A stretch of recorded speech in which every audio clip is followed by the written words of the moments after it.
Alors, dans cette vidéo, je vais vous présenter un petit peu à quoi peut bien servir Kubernetes.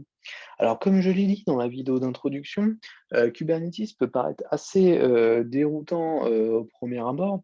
En effet, il existe un nombre de termes et de mots-clés qui sont assez conséquents. Et finalement, toutes ces choses nous détournent un petit peu de la vraie question, à quoi sert Kubernetes et comment je peux m'en servir. Donc, par exemple, est-ce que je peux m'en servir dans un cadre professionnel au sein de votre entreprise?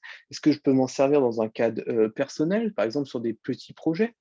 Donc vraiment, tout là est la question et je pense que c'est une chose fondamentale avant de se lancer dans n'importe quelle technologie, c'est vraiment est-ce que ça va pouvoir m'apporter quelque chose? Est-ce que je vais avoir une plus-value sur ce que je fais? Et est-ce que finalement, ça répond aux exigences, à mon cahier des charges, sur le projet que je veux mener à bien? Donc finalement, une fois, retirés un petit peu tous les termes et tous les, mots-clés, que je disais juste avant, de la technologie Kubernetes, on peut s'apercevoir que Kubernetes finalement n'est pas si complexe que ça, à appréhender, notamment sur la question: «À quoi, Kubernetes peut-il me servir?» Donc, le premier point, c'est que Kubernetes permet le déploiement d'applications multi-conteneurs. Donc ça, c'est vraiment le point clé de cette technologie. Donc, vous voyez par là que le but est de coordonner et d'exécuter une application conteneurisée.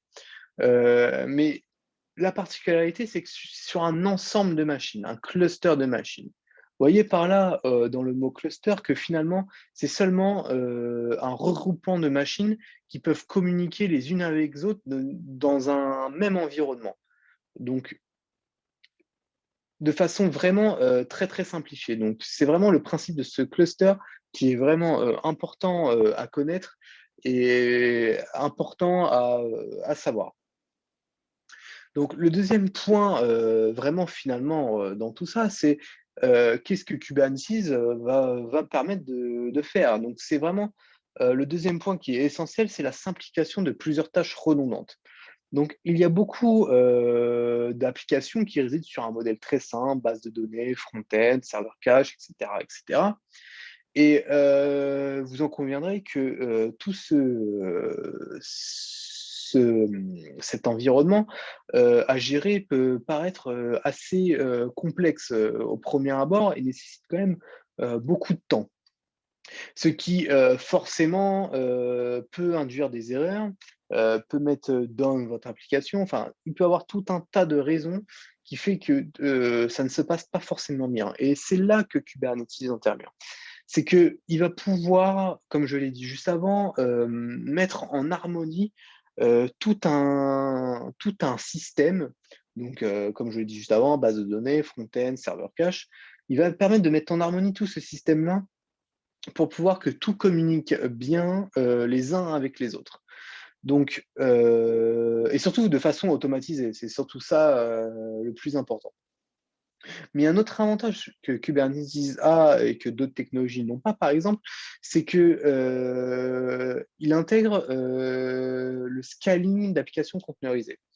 Donc, il est de fait que, les applications ont besoin régulièrement d'être, mises à l'échelle en fonction du trafic qui sont utilisés, enfin qui est sur votre application. Et donc pour ça, Kubernetes est vraiment cool parce que il va le faire automatiquement. Ça veut dire que, par exemple, si un jour vous avez beaucoup, d'influence sur, par exemple, un site, sur votre site web, il va pouvoir automatiquement allouer, de la puissance pour que votre application puisse, tourner dans les meilleures conditions. Donc une autre fonctionnalité qu'a eu Kubernetes finalement, c'est, le déploiement en continu. Donc il est géré directement par la plateforme.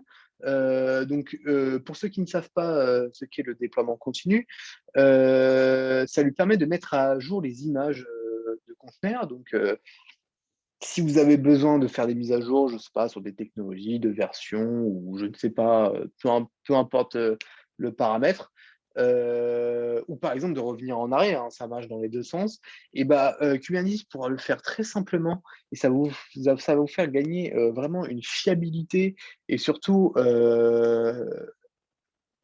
une adaptabilité de votre application qui est vraiment top et que peu de technologies offrent à l'heure actuelle.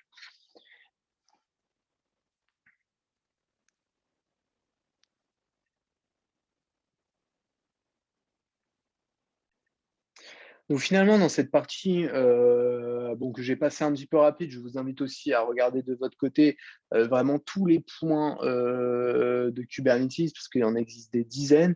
Retenez ça seulement que Kubernetes va pouvoir vraiment apporter une fiabilité à vos applications et surtout vraiment d'automatiser le déploiement d'applications multi-conteneurs. C'est là la quintessence de Kubernetes. Et donc, du coup, nous allons passer à la suite. Donc, dans la prochaine vidéo, nous allons voir vraiment et rentrer vraiment dans le vif du sujet, aborder toutes les notions de Kubernetes, notamment avec des représentations schématiques. Qu'est-ce que des nœuds? Qu'est-ce que le nœud master?